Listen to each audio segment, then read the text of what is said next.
ayan, for today's video, nandito kami sa Gio's. Nag-order kami ng food para naman may banding kami siya. Ito yung food natin, sisig sisling, and then Hungarian. And then yung kanya naman is pork liempo. Ito yung kanya. Ano yung sa'yo? Chop na, green. Sumlas eh. Pareho nga kami na green. Ganun siya, friend. Ayan, so kain tayo mga friend. Ang sarap ng food namin. So first time namin kumain dito kaya let's do this. Try na natin kung masarap.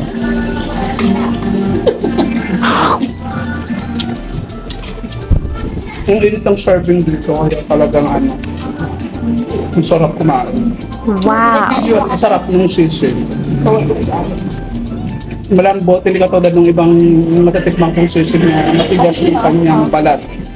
Sa friend ko Hungarian, sabi niya promit daw yan, kaya lasang yan. So, ano masasabi mo dyan sa food mo? Masarap. Wala namang hindi masarap sa akin. Oo, kasi kahit panis po kayo ng kain.